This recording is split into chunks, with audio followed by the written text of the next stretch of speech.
है मसीह का प्यारा वचन, ये है वचन प्यारा।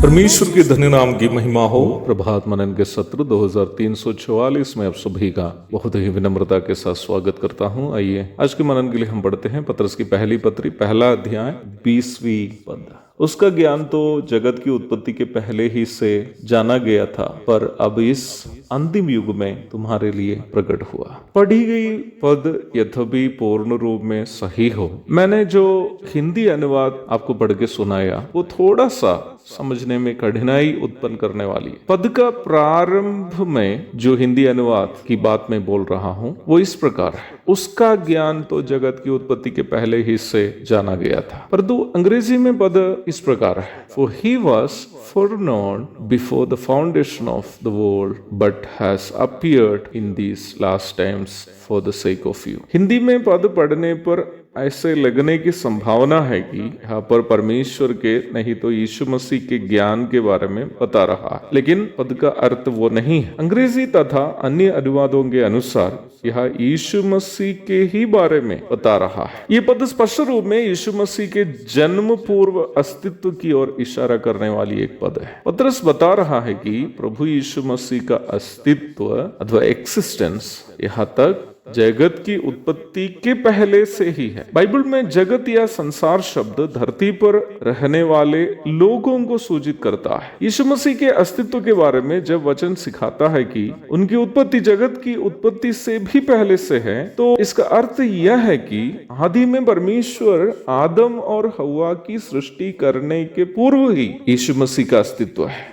कहने का तात्पर्य यह है कि यीशु मसीह का शुरुआत तब से नहीं है जब से माता मरियम की कोख से वो इस धरती पर जन्म लिया था। ये पतरस अपनी समझ के अनुसार बताया गया एक प्रस्ताव नहीं है। पतरस एक यहूदी था और वह इसलिए ही न्याय व्यवस्था, भजनों की पुस्तक एवं नबियों की पुस्तक पर विश्वास करने वाला भी था, जिसे हम पुराना नियम करके आज बुलाते हैं। पुराना नियम यीशु मसीह के मनुष्य अवतार के लगभग 1400 वर्षों के पूर्व रचना शुरू करके यीशु मसीह जन्म लेने से लगभग 400 वर्ष के पूर्व रचना पूरी की गई 39 पुस्तकों का एक संग्रह है। पुराने नियम के विभिन्न पुस्तक प्रभु यीशु मसीह के जन्म पूर्व अस्तित्व की स्पष्ट सूचना हमें देती है। प्रभु के जन्म के लगभग 750 वर्ष पूर्व यरूशलेम से 40 किलोमीटर दक्षिण पश्चिम में स्थित मोरेशेत गांव के निवासी नबी मीका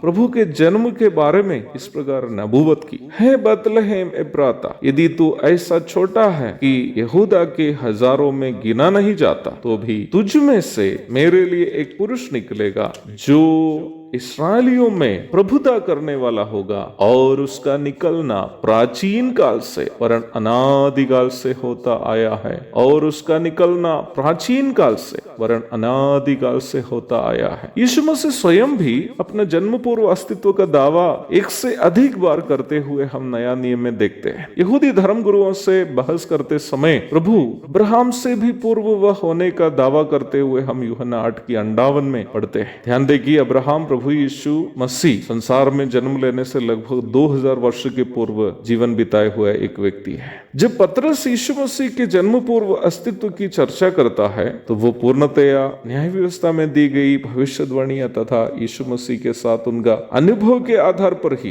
निम्न बात करता है। कोई मनगढ़ंत कहानी या अपने ही विचारों के अनुसार पतरस ने ये बात नहीं कही थी। पद के अंतिम भाग में पुनः वह उसी विषय पर आ रहा है जिसकी चर्चा वह बीते पदों में भी कर रहा था। यही यीशु मसीह जो जगत की उत्पत्ति के पूर्व से है, इन अंतिम समयों में हमारे उद्धार के लिए जगत में आया। मसीह के प्रथम आगमन से लेकर मसीह के दूसरे आगमन तक के समय को नया नियम में अंतिम समय करके बताया है। इब्रानी 1:2, मत्ती 28:20। हमें मिला हुआ उद्धार की खासियत पुनः पतरस हमें यहाँ याद दिला रहा है। यह उद्धार वो सनातन परमेश्वर का सनातन पुत्र जगत में आकर हमारे खातिर मौत सहकर हमें उपलब्ध कराया है। इसलिए हम इस उद्धार को कभी भी मूल्यहीन ना समझें। हमेशा हमें मिला हुआ उद्धार को कीमती समझकर उसके लिए कीमत अदा करने के लिए तैयार रहे। एक और शुभ दिन की धन्य कामनाओं के साथ आज का मनन मैं यहाँ समाप्त करता हूँ। प्रभु आप सबको आशीष दे। आमीन।